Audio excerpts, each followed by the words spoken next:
llevará, renueva mi alma, su paz me dará, aunque camine en veo un poco. Ah, sí, ahora os veo. Ahora os veo. Muy bien. ¿Estamos contentos? Dice el Señor que las cosas que se ven son pasajeras y las que no se ven son eternas. Y tenemos que poner nuestra mirada en las cosas que Dios tiene para nosotros. Amén. Porque lo que se ve hay que esperarlo.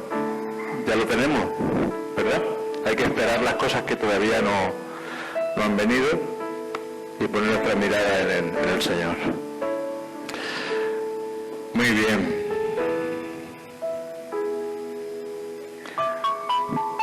Vamos a Hechos 20:24. Libro de Hechos 20:24. Vamos a ver algo precioso. Tenemos mucha lectura, o sea que Antonio nos va a ayudar en la pantalla, ¿eh? Aquí está el apóstol Pablo despidiéndose de los hermanos de Éfeso. Había estado 3 años con ellos y se está despidiendo. Le habían dicho que no fuera a Jerusalén porque iban a maltratarlo, le iban a golpear, le iban a hacer daño. Pero mira la respuesta del apóstol Pablo. Cuando un hombre de Dios tiene las cosas claras, ¿verdad? No hace caso a las circunstancias, sino que sigue hacia adelante. Es muy importante que esto lo veamos. Dice, pero de ninguna cosa hago caso, ni estimo preciosa mi vida para mí mismo, con tal que acabe mi carrera con gozo y el ministerio que recibí del Señor Jesús, para dar testimonio del Evangelio de la gracia de Dios. El Evangelio de la gracia. El Evangelio de la gracia de Dios, ¿verdad? El cambio que había transformado a Pablo y la revelación que él recibió fue ese Evangelio, como leímos la semana pasada en Romanos 16:27, conforme decía Pablo a mi Evangelio, un Evangelio que le fue revelado por Jesucristo directamente, porque él no estuvo con los apóstoles, no estuvo con ellos, sino que fue Jesús mismo que le reveló este Evangelio a su corazón. Y ese es el Evangelio de la gracia, y vemos la gracia de Dios, la vemos en los Evangelios y lo vemos en toda la Escritura. O sea que el Evangelio que predicamos es el Evangelio de la gracia. Y la gracia no señala nuestros pecados ni nuestras debilidades. La gracia no señala, no te dice que tú eres un pecador, que tú eres una persona mala, que tú eres una persona que no sirve, que no vale. La gracia lo que hace es que te cubre. Amén. Porque si no fuera así, ¿para qué queremos la gracia? La gracia es el resultado del perdón de Dios, el resultado del sacrificio de Jesús en la cruz. Amén. Entonces, yo necesito abundar en la gracia y tú necesitas abundar en la gracia de Dios. Amén. Muy bien. Levítico 4:1-7. Vamos a ver aquí algo importante. Cuando el pueblo de Dios pecaba en el Antiguo Testamento, no le quedaba más remedio que hacer lo que Moisés había estipulado. Tenía que llevar un sacrificio y presentarlo al sacerdote. El sacerdote le ponía en las manos, los pecados pasaban al animal y un animal inocente era sacrificado y su sangre era derramada.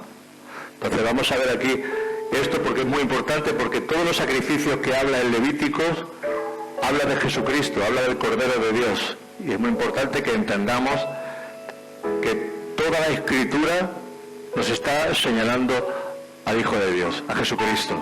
Amén. Tanto el Viejo Testamento como el Nuevo Testamento señalan a Jesús.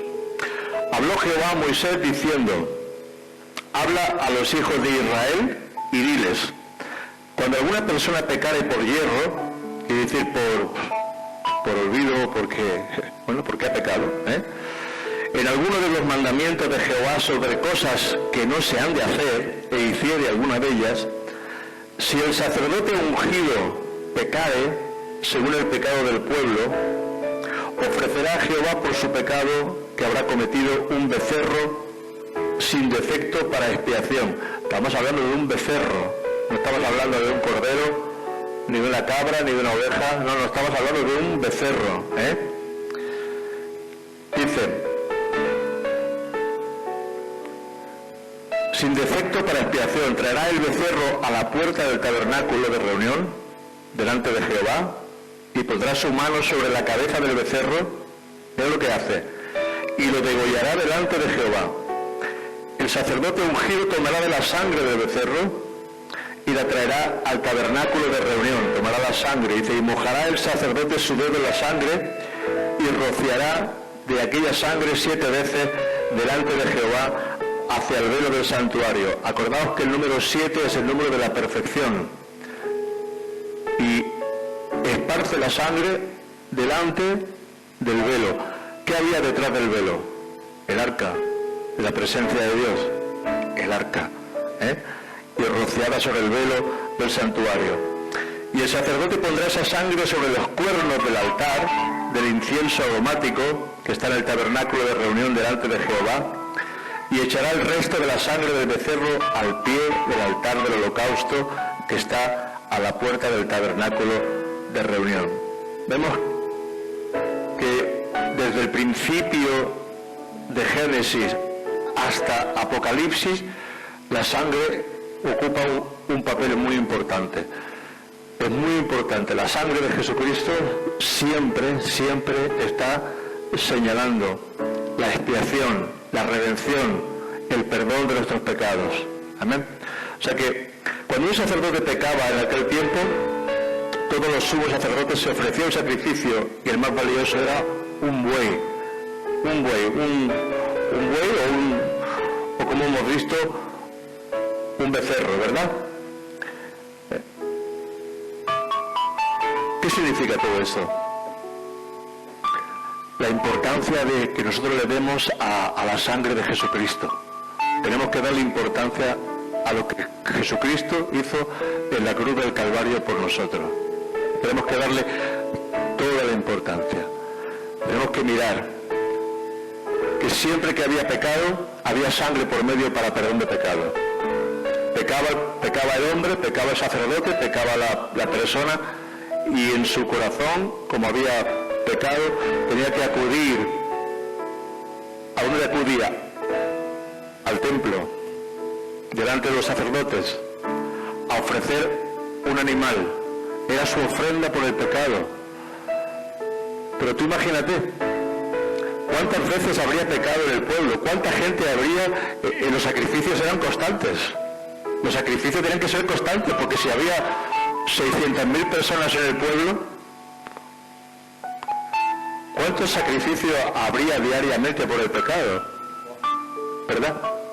Animal, otro animal, y otro animal, y otro animal, y otro animal. Los sacerdotes, los levitas no paraban todo el día sacrificando animales y echando y rociando sangre sobre el velo, sobre el tabernáculo, sobre los cuernos del altar, sobre todo lo que era esa parte que nos habla de la expiación, que nos habla de la redención, que nos habla del sacrificio de Jesucristo. Fijaros lo importante que es la sangre. Pero llega un momento en que en el libro de Isaías nos dice el Señor en su palabra, dice, estoy harto de vuestro sacrificio. Estoy hastiado de vuestro sacrificio. Podemos leerlo en el libro de Isaías, lo vamos a leer.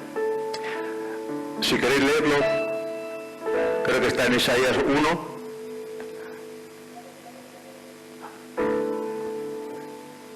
¿Ves? Por eso me gusta traer la Biblia, porque me gusta moverla.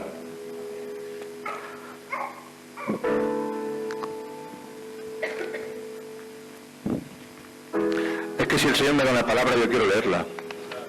Si el Señor me da una palabra, yo quiero leerla directamente de la Escritura. Sé que está en Isaías 1, pero quiero leerla para que entendamos que hubo un momento en que Dios ya se cansó de tanto sacrificio de animales, porque el pueblo pecaba inconscientemente y llegaba un momento en que él decía, el Señor dijo, se acabó, estoy cansado, hastiado, no quiero más sacrificio ya de animales. Fíjate que Isaías, el libro de Isaías es como el Evangelio en el Antiguo Testamento.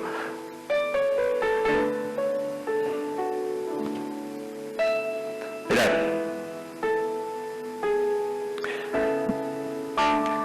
Dice, ¿para qué me sirve Isaías 1?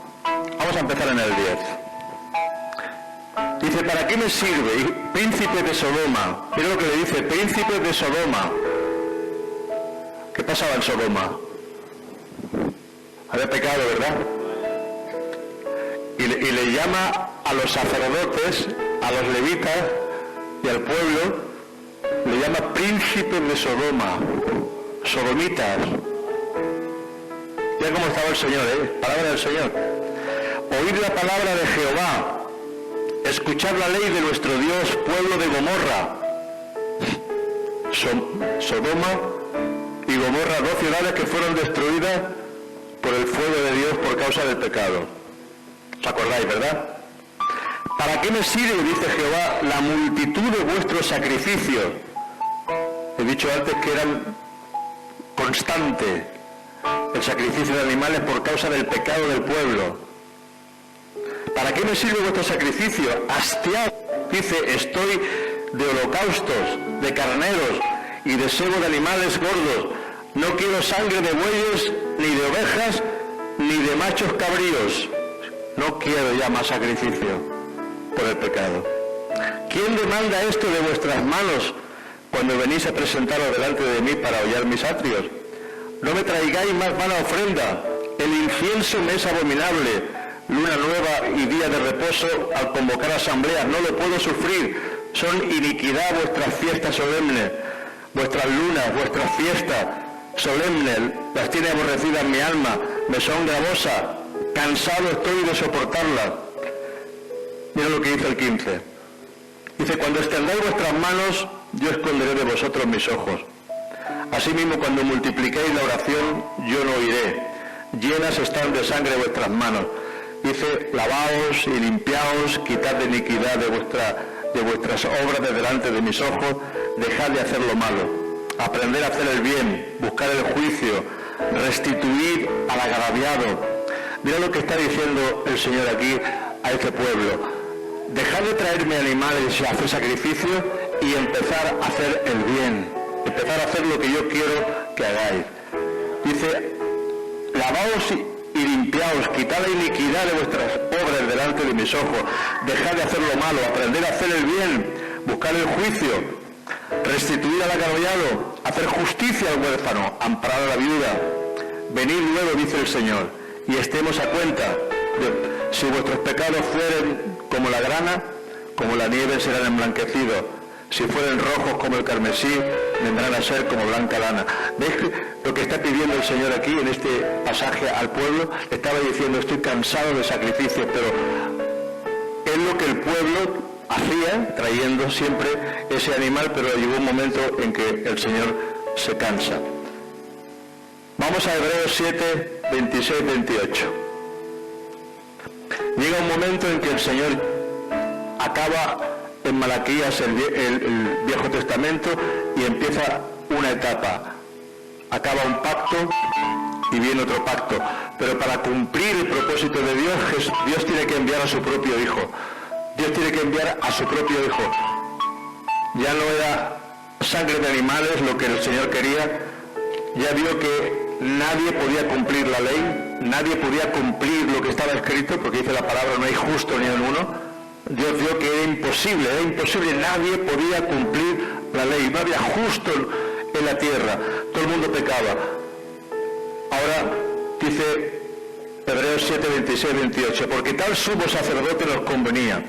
¿De quién está hablando aquí? ¿De quién está hablando? ¿Quién es el sumo sacerdote que está hablando aquí? Es Jesús. en Jesús de Nazaret. Amén. Jesús de Nazaret. Dice, porque tal sumo sacerdote nos convenía, santo, inocente, sin mancha, apartado de los pecadores y hecho más sublime que los cielos, que no tiene necesidad cada día como aquellos sumos sacerdotes de ofrecer primero sacrificios por sus propios pecados y luego por los del pueblo, porque esto lo hizo una vez para siempre, ofreciéndose a sí mismo. Lo hizo una vez y para siempre. Ya no hay más sacrificio por el pecado. Quiero que lo entendamos. Entonces, cuando nosotros pecamos, ¿dónde tenemos que ir? Al sacrificio de Jesús. Al sacrificio de Jesús. ¿A qué sangre tenemos que acudir ahora? Porque sin sangre no hay perdón de pecado. ¿A qué sangre tenemos que acudir? A la sangre de Jesucristo, su Hijo. Y dice la palabra, y la sangre de Jesucristo, su Hijo, nos limpia de todo pecado. No del pecado pequeñito, de todo pecado. Nosotros comparamos pecados pequeños y pecados grandes, pero para Dios no hay pecado grande ni pecado pequeño, todo es pecado. Por lo tanto, nosotros tenemos que aprender a recibir lo que Dios ha hecho por nosotros. Él se entregó por nosotros, por nuestros pecados. ¿Para qué? Porque de esa manera Dios puede acercarse al hombre y nosotros podemos acercarnos a Dios. Porque nos dice el libro de Efesios que hemos sido hechos cercanos por medio de la sangre de Jesucristo. Amén. El hombre que estaba alejado, el hombre que no podía acercarse si no era por medio de sangre de animales, ahora nuestro sumo sacerdote Jesucristo, a través de un sacrificio santo y perfecto, Él ahora ha hecho que nosotros podamos acercarnos a Él en confianza. Amén. En confianza. ¿Y qué quiere decir eso? Cuando nosotros hablamos de gracia, parece ser que no entendemos todavía lo que es la gracia de Dios. Todavía nos sentimos condenados, todavía nos sentimos pecadores, todavía nos sentimos malos, todavía no nos sentimos justos, pero la palabra dice que hemos sido justificados por el medio de la fe, que hemos sido justificados. Eso significa que nosotros podemos pecar. Te digo que no, porque cuando la gracia de Dios está sobre ti, tú no tienes ganas de pecar, porque te está cubriendo el Señor con su gracia. Amén. La gente que peca es porque se aparta de su gracia. La gente que peca es porque en su conciencia todavía no ha sido justificado y se siente justificado por el Señor. Pero cuando tú sabes que Cristo murió por ti, que Él te justifica y que tú puedes entrar confiadamente en el trono de su gracia, tú ya no tienes ganas de pecar. Tú lo que haces es que te alejas del pecado, porque la gracia te cubre. Amén. La gracia te cubre cada día más. Por eso tenemos que entender que el Evangelio de la gracia es el Evangelio que Jesús predicó desde el principio hasta el fin. Vamos a seguir por aquí. Juan 10, 17 y 18. Él se entregó voluntariamente. No es que lo asesinaron, no es que lo mataron, sino que Él voluntariamente, de su propia voluntad, Él se entrega. Él era el sacrificio, era el cordero que el Padre dio al mundo por nuestros pecados. Amén. Fíjate, el hombre venía delante del sacerdote a ofrecer un animal. Dios mismo entrega a su propio Hijo al sacrificio y se complace en el sacrificio de su Hijo. Es increíble. Se complace en el sacrificio de su Hijo, dice el libro de Isaías 53. Dice Juan 10, 17 y 18, por eso me ama el Padre, porque yo pongo mi vida para volverla a tomar. Pongo mi vida para volverla a tomar, porque Él resucitó de los muertos. Ya estaba profetizando aquí el Señor Jesús de que Él iba a poner su vida, pero que la iba a volver a tomar, que iba a resucitar de entre los muertos. Dice, nadie me la quita, nadie me la quita. Quiero que lo entendamos. No es que los judíos mataron a Jesús, es que ya estaba establecido, fue el Cordero que desde antes de la fundación del mundo ya estaba establecido de que iba a morir por nuestros pecados. Por eso tú tienes que sentirte justo delante del Señor, te tienes que sentir perdonado delante del Señor. No puedes sentirte condenado sino perdonado. Amén. Porque mientras tú te sigas sintiendo condenado, tú vas a seguir pecando. Mientras tú te sigas acusando a ti mismo, tú vas a seguir practicando pecado.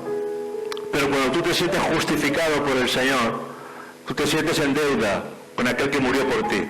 Dice, nadie me la quita, sino que yo de mí mismo la pongo, y tengo poder para ponerla, y tengo poder para volverla a tomar. Este mandamiento, dice, recibí de mi Padre. Qué bueno. Ese es el Cordero que anunció Juan el Bautista. Amén. La ley y las ordenanzas no podían salvar. La ley no podía salvar.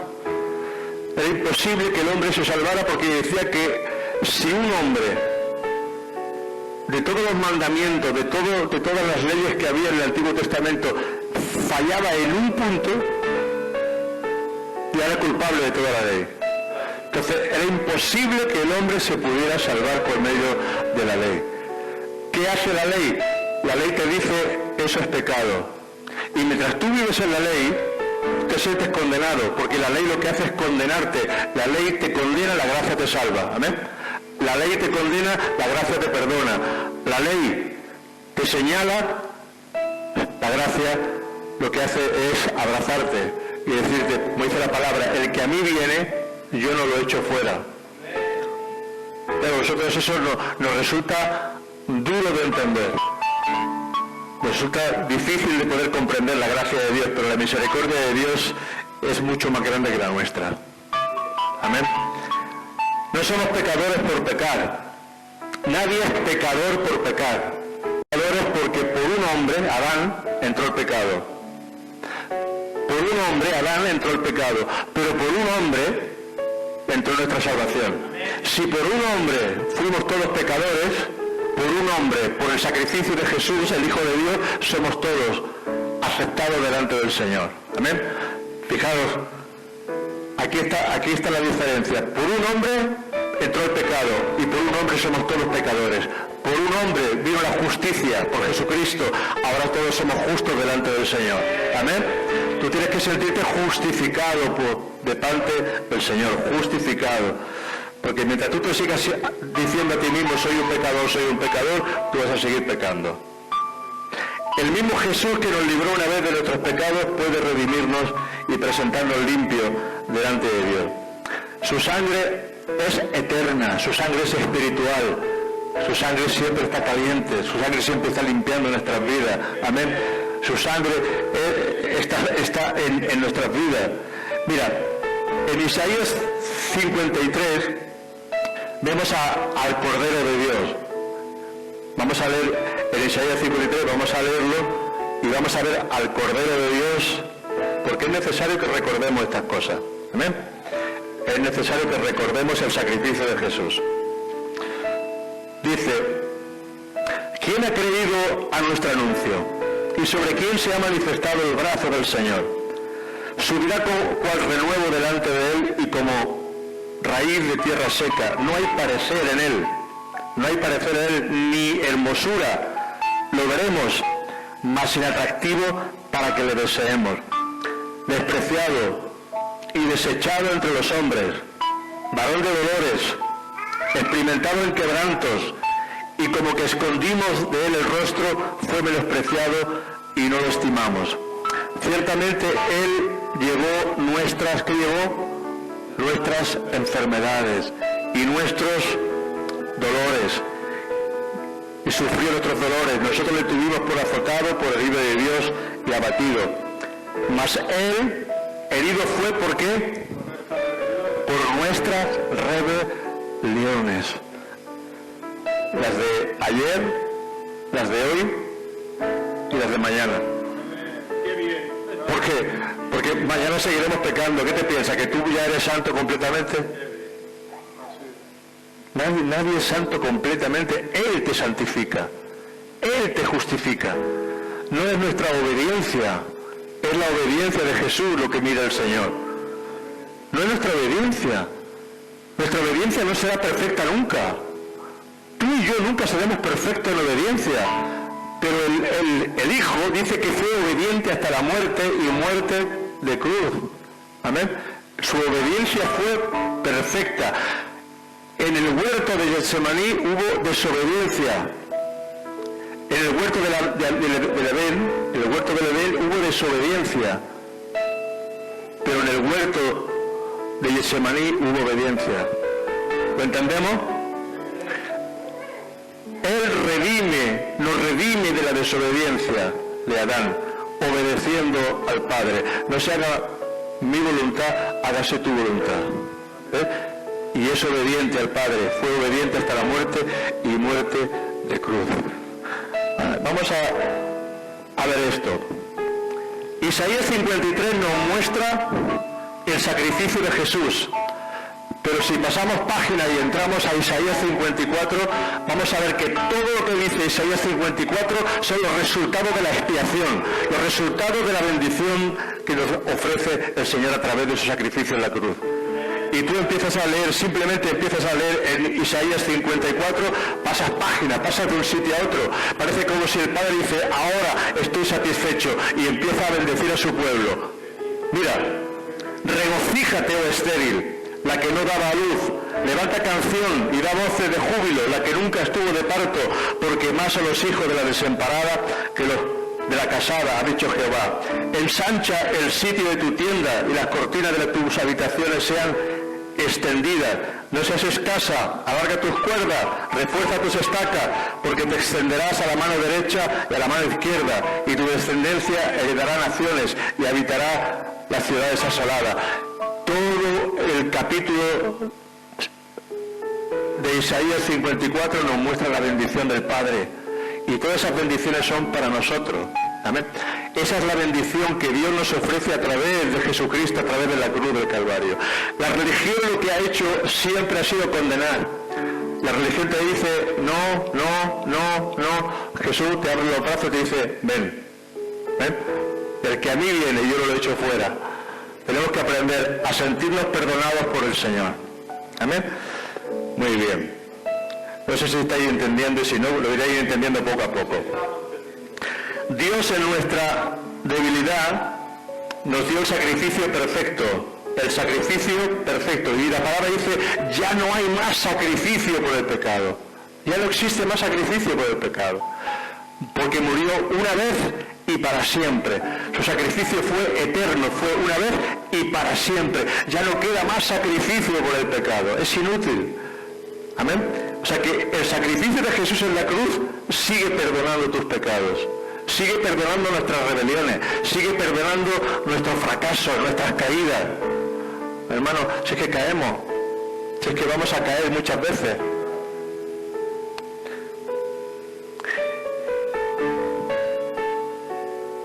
Y ahora vamos a ver algo importante. Por comer una fruta prohibida, que vino nuestra destrucción. Vino el pecado por comer. Pero es que viene la vida también por comer. Juan 6, 51, 58. Por comer vino el pecado, un fruto prohibido. Pero por comer, en lo que estableció Jesús, que fue la Santa Cena, viene la vida. Jesús dijo, Juan 6, 51, 58, yo soy el pan vivo que descendió del cielo. Si alguno comiere de este pan, vivirá para siempre. Comieron y murieron. Fíjate, comieron y murieron. Pero el que come de este pan, que es su cuerpo, que es su carne, que es su sangre, tendrá vida y vida eterna. ¿Os dais cuenta? En su cuerpo había enfermedad. Su sangre era perfecta. Y Jesús dice en Juan 10, yo he venido a traeros vida y vida en abundancia. Quiere decir que cuando comemos el pan y bebemos la sangre de Jesucristo, lo que está viniendo a nosotros es vida, y nos rejuvenece el Señor como el águila. ¿Sabe lo que hacían los primeros discípulos? Partían diariamente el pan en las casas. no una vez al mes como lo hacemos nosotros, sino que se reunían por las casas y partían el pan y recordaban el sacrificio de Jesucristo en la cruz del Calvario. Porque cuando nosotros partimos el pan y tomamos el pan y tomamos la copa, estamos recordando el sacrificio de Jesús en la cruz del Calvario y estamos tomando vida. Sigamos leyendo. Dice: si alguno comiere de este pan, vivirá para siempre, y el pan que yo daré es mi carne, el cual yo daré por la vida del mundo. Entonces los judíos entre sí contendían diciendo: ¿cómo puede éste darnos a comer su carne? Jesús les dijo: de cierto os digo, si no coméis la carne del Hijo del Hombre y bebéis su sangre, no tenéis vida en vosotros. ¿Veis? Si no participamos del pan y del vino, no tendremos vida en nosotros. Dice: el que come mi carne y bebe mi sangre tiene vida eterna, y yo le resucitaré en el día postrero. Porque mi carne es verdadera comida y mi sangre es verdadera bebida. Jesús, cuando levantó la copa, que dijo: este es mi cuerpo, que por vosotros es partido. Y esta es mi sangre, sangre del nuevo pacto, que por vosotros será vertida para remisión, para perdón de vuestros pecados. ¿Os dais cuenta? Aquí hay un misterio tremendo. Y cuando nosotros participamos del pan y del vino hay milagros. Cuando participamos del pan, la Santa Cena, y lo hacemos sabiendo exactamente lo que estamos haciendo, es cuando viene el milagro en nuestras vidas. Porque no lo hacemos como algo ahora. El diablo ha engañado mucho al pueblo de Dios, porque muchos no se sienten dignos de tomar el pan o de tomar el vino. Y hay gente que dice: no, yo hoy he discutido con mi esposa, no puedo tomar el pan y el vino. No, hoy yo no me siento digno porque he hecho aquí esto, he hecho lo otro. Pero eso es el engaño del diablo. Porque la sangre de Jesucristo, su Hijo, te limpia de todo pecado. Y el diablo lo que quiere es que tú no participes de algo que te va a dar vida, que te va a redimir del pecado y que te va a acercar al Señor. Amén.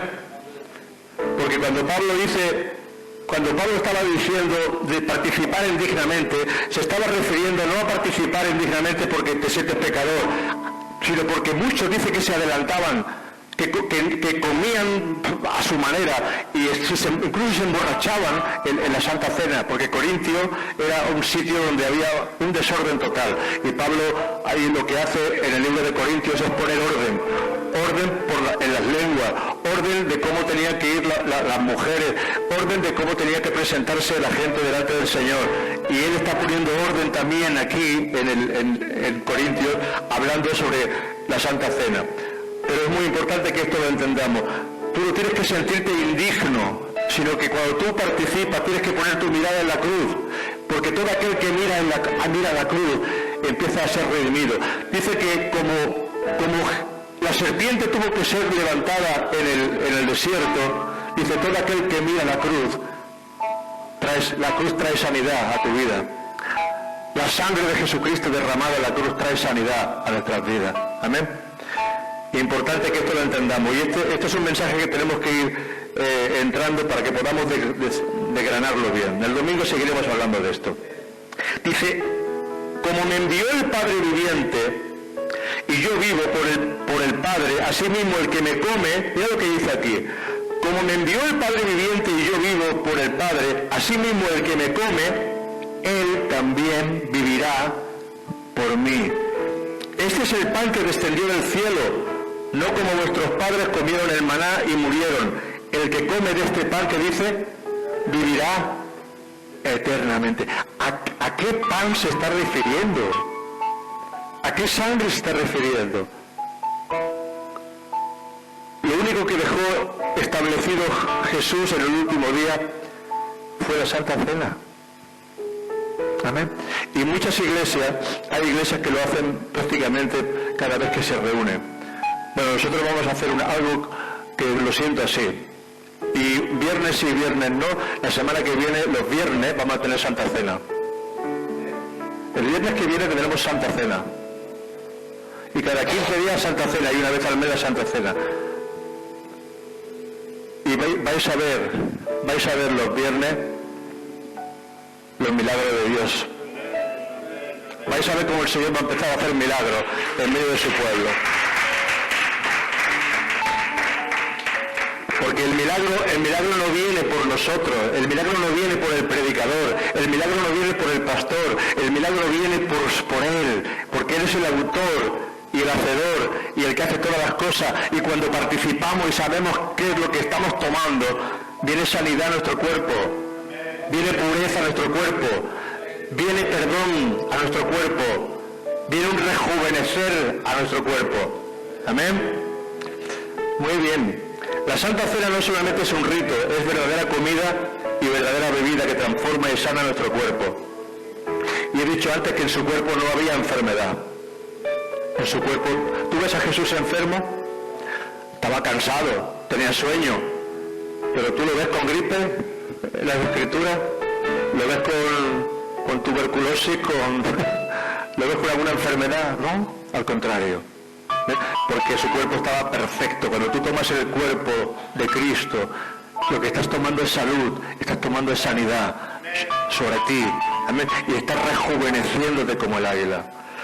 Muy bien. Mateo 4, 23, 24. ¿Cuál es el deseo de Dios? ¿Que estemos enfermos o que estemos sanos? ¿Tú crees que un padre desea que sus hijos estén enfermos? ¿Tú quieres que tu hijo se enferme? ¿Tú quieres que tu hijo esté? Y nosotros somos más buenos o más malos que Dios. Somos más malos. Dios es bueno. Y si Dios nos ama, Él quiere nuestra salud o quiere nuestra enfermedad. Es que a veces nos acusamos diciendo, no, eso te ha venido, a saber por qué te habrá venido esa enfermedad. ¿Habrás hecho algo malo? Y entre nosotros mismos nos acusamos muchas veces. Porque Dios no desea que sus hijos estén enfermos y estén malos. Porque por su llaga, dice la palabra, lo hemos leído, somos sanos. Amén. Dice, si vosotros obedecéis mi palabra y guardáis mis mandamientos, dice, ninguna enfermedad de la que envié a Egipto vendrá a vosotros. Pero es que, ¿sabes una cosa? Nadie puede guardar la ley. Y Jesús dice, yo no he venido a aprobar la ley, sino a cumplir la ley. Él cumplió la ley en sí mismo. Y el Padre, al cumplir la ley en Él, solamente Él cumplió la ley, nos ha justificado a todos. Amén. Cuando tú quieres cumplir la ley, cuando tú quieres agradar a Dios por tu propia fuerza, tú fracasas. Cuando alguien quiere, tú te acusas. Hoy no he orado bastante, hoy no he ayunado, hoy me he enfadado con alguien. Estás siempre condenándote a ti mismo. Aprende a perdonarte como Dios te ha perdonado. Amén. Bueno. Mira el deseo de Dios desde el principio. Sabéis que acabamos ahí cuarto, tranquilo. Dice, y recorrió Jesús toda Galilea, enseñando en las sinagogas de ellos y predicando el evangelio del reino y sanando. ¿Qué hizo Jesús? Sanando toda enfermedad y toda dolencia del pueblo. Y se difundió su fama por toda Siria, y le trajeron todos los que tenían dolencia, los afligidos por diversas enfermedades y tormentos, los endemoniados, lunáticos, paralíticos, y los sanó. Porque ese es el deseo de Dios, sanarnos. Ese es el deseo de Dios, que seamos bendecidos. Cuando Dios introduce a su pueblo en la tierra prometida, les dice, vosotros vais a tener casas que no habéis construido, vais a tener algo de frutales que no habéis plantado. Os voy a llevar una tierra que fluye leche y miel, porque el deseo de su pueblo ha sido llevarlo hacia la bendición y hacia algo que... Pero nosotros, por nuestra manera de ser, pensamos que no somos dignos ni somos merecedores de que Dios nos dé nada. Pero es que por medio de Jesucristo, Efesios 1, verso 2, dice que hemos sido bendecidos con toda bendición espiritual. Amén. En el Antiguo Testamento, Deuteronomio 28, dice que para ser bendecido había que cumplir toda la ley, obedecer toda la ley, obedecer todos sus mandamientos. Pero es que en Cristo Jesús nosotros ya hemos cumplido la ley, porque estamos escondidos juntamente con Él. Estamos dentro de Jesús, por eso el diablo no nos encuentra.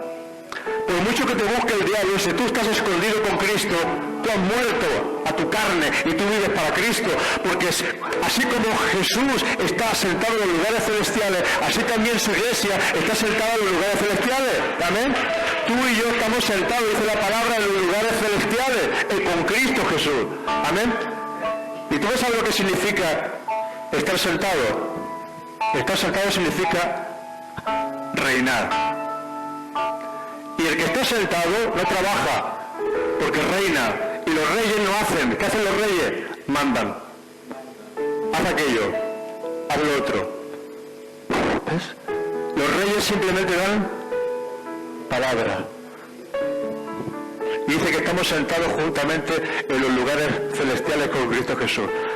Qué fuerte es eso, ¿verdad? Qué fuerte es eso. Hechos 10:34 también dice que Jesús estaba haciendo bienes y sanando a todos los oprimidos por el diablo. Mateo 8:17 dice, Él mismo tomó nuestras enfermedades y llevó nuestras dolencias. Cuando vengan los problemas y cuando vengan las circunstancias difíciles, no pongas tu mirada en los problemas, pon tu mirada en la cruz. Amén. Porque ahí viene nuestra redención, ahí viene nuestra sanidad, ahí viene la forma en que Dios va a hacer todas las cosas. Pero hermanos, si tú lo quieres hacer por tus propias fuerzas, Dios te deja. Pero por tus propias fuerzas no sirve. Porque por tus propias fuerzas, por mis propias fuerzas, nadie es santo, nadie es justo, nadie es sabio y nadie es obediente. Pero cuando estamos en Cristo, Él nos ha justificado, Él nos ha hecho santos, nos ha justificado y Él nos ha bendecido. Amén. Y tú tienes que sentirte bendecido por el Señor. Amén. Aunque no tengas un duro, aunque tu bolsillo esté vacío, pero tú tienes que sentirte bendecido por el Señor. Amén. Porque tu Padre tiene de todo. Amén. Y acabo como dice ese versículo. Buscad primeramente el reino de Dios. ¿Y qué? Y la justicia de Cristo en la cruz del Calvario. Porque cuando buscamos a Jesús y aprendemos de su justicia, entonces nos sentimos hijos. Hijos con derecho. Hijos con derecho. Amén. Porque somos sus hijos. Y que nadie te diga lo contrario. Porque el diablo lo primero que le hizo a Jesús fue, si tú eres hijo de Dios, Él te quiere hacer dudar. Pero tú tienes que decir, no, yo soy un hijo de Dios. Yo soy hijo del Altísimo, hijo del Todopoderoso. Yo soy, aleluya, alguien que ha sido comprado por su sangre, redimido por su sangre. Le costó un precio a Jesús mi vida. Amén. Que Dios os bendiga mucho. Y la semana que viene, el viernes, Santa Cena. Si este vídeo ha sido de bendición para tu vida, compártelo. Envíaselo a alguien que quizás lo esté necesitando, que quizás necesite esa palabra de fe, esa palabra de ánimo. Y si aún no lo has hecho, suscríbete, dale a la campanita para que puedas estar al corriente de todos los vídeos que estamos desarrollando. Y espera ese milagro de parte de Dios que va a venir pronto a tu vida. La gracia de Dios tiene un poder sobrenatural y cuando estamos en el verdadero evangelio, nuestras vidas empiezan a ser transformadas y cambiadas. Escríbenos un comentario si Dios ha hecho algo en tu vida, si Dios ha hecho un milagro, y te esperamos en el próximo vídeo. Un fuerte abrazo del Pastor Luis. Dios te bendiga.